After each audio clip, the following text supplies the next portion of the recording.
કપાલભાતિ પૂરી કર્યા પછી હંમેશા બાહ્ય પ્રાણાયામ કરવું જોઈએ અથવા તો અગ્નિસાર પ્રક્રિયા કરો તો પણ ચાલે. આ પ્રાણાયામ કરવા માટેની વિધિ, નિયમો, સાવધાની, લાભ, ભયસ્થાન આપણે સમજવા જોઈએ. નંબર 1, બાહ્ય પ્રાણાયામની વિધિ 4 નિયમ પાળશો.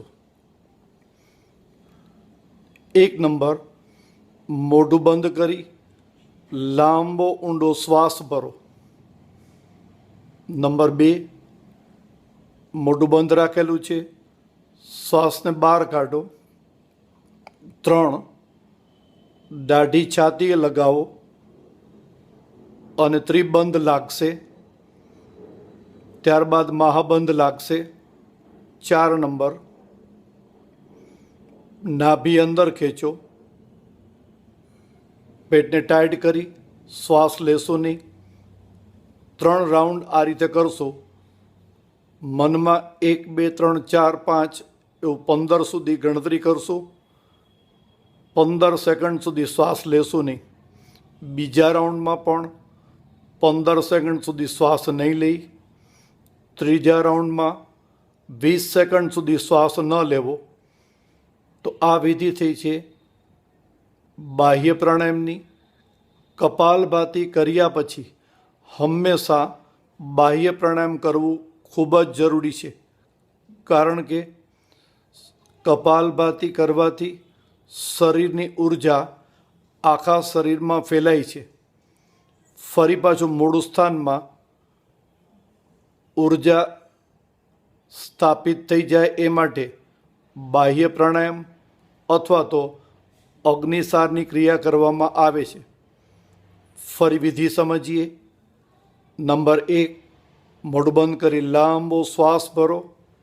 2, બંને નસકોરામાંથી શ્વાસને બહાર કાઢો. 3, પેટ અંદર ખેંચો, એટલે કે નાભીને અંદર ખેંચો, પેટ ટાઈટ કરીને બેસવાનું.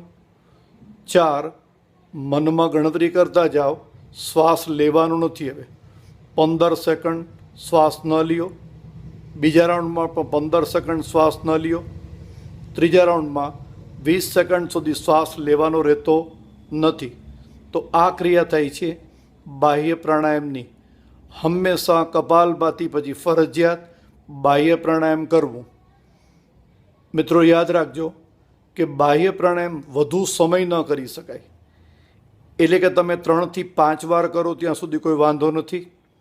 શ્વાસ અટકાવવાની ગતિ એટલે કે કુંભક કરવાની તમારી ગતિ 20થી આગળ જવું હોય તો કોઈ ગુરુની બાજુમાં બેસી નિષ્ણાત વ્યક્તિના માર્ગદર્શન હેઠળ જ લાંબુ બાહ્ય પ્રાણાયામ કરી શકાય છે.